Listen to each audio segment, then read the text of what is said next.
دانش Baqir, not Baqir, Baqir.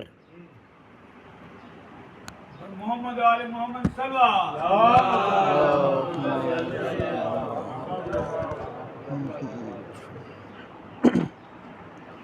بسم اللہ الرحمن الرحیم.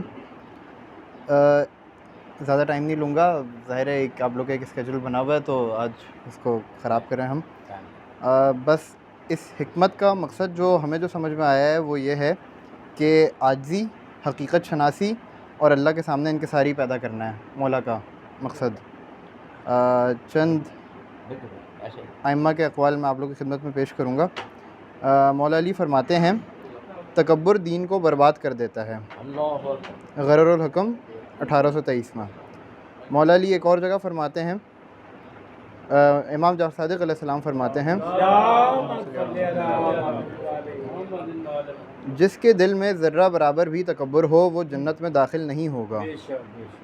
یہ الکافی میں ہے. یہ امام محمد باقر علیہ السلام فرماتے ہیں تکبر اللہ کی چادر ہے، جو اس میں اللہ سے مقابلہ کرے گا اللہ اسے آگ میں ڈال دے گا.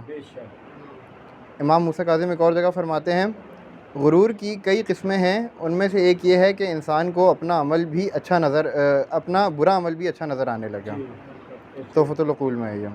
امام حسن عسکری علیہ السلام فرماتے ہیں کوئی عزت والا حق چھوڑ کر ذلیل نہیں ہوا اور کوئی ذلیل حق پکڑ کر عزت والا نہیں بنا. تحفۃ العقول میں.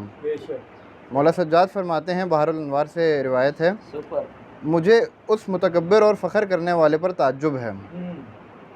ایک اور جگہ پہ مولا علی فرماتے ہیں، خط نمبر 53 میں ہے یہ نہج البلاغہ سے، اپنے آپ پر غرور کرنے سے بچو.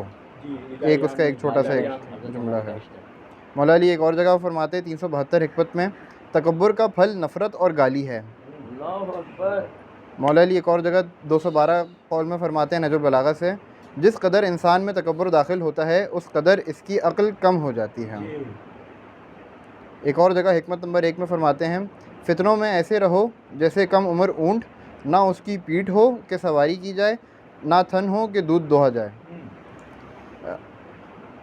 اور حکمت نمبر 2 میں فرماتے ہیں جس نے لالچ کو اپنا شعار بنایا اس نے خود کو ذلیل کیا. ایک اور جگہ پہ مولا فرماتے ہیں اپنے نفس پر غرور جہالت کی جڑ ہے. اللہم صلی علی محمد.